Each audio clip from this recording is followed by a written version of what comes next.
পাহাড় চূড়ায়, কবি সুনীল গঙ্গোপাধ্যায়। অনেক দিন থেকেই আমার একটা পাহাড় কেনার শখ, কিন্তু পাহাড়কে বিক্রি করে তা জানি না।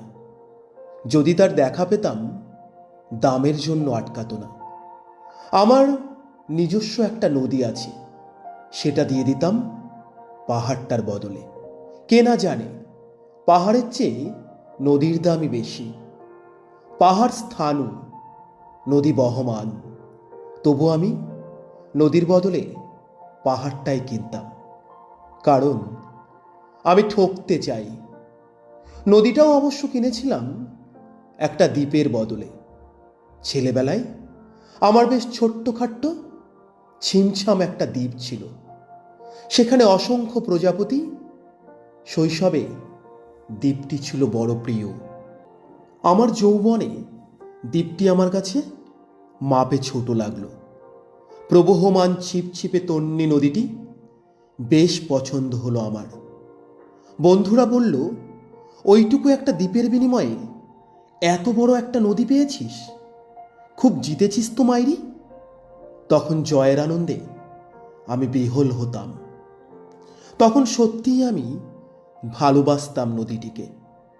নদী আমার অনেক প্রশ্নের উত্তর দিত, যেমন, বলো তো আজ সন্ধেবেলা বৃষ্টি হবে কি না?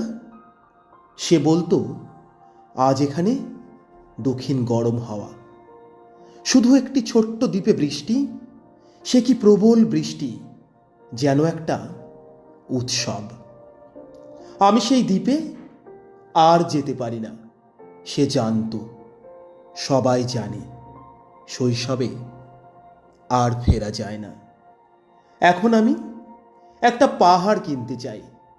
সেই পাহাড়ের পায়ের কাছে থাকবে গহন অরণ্য। আমি সেই অরণ্য পার হয়ে যাব, তারপর শুধু রুক্ষ কঠিন পাহাড়।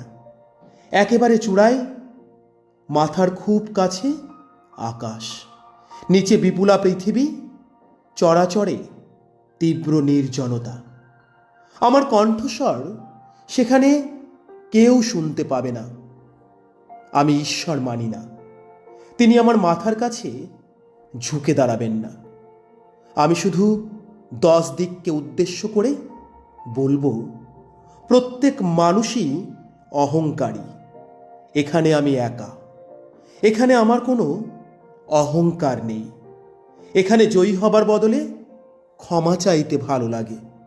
হে 10 দিক, আমি কোনো দোষ করিনি, আমাকে ক্ষমা করো। ধন্যবাদ।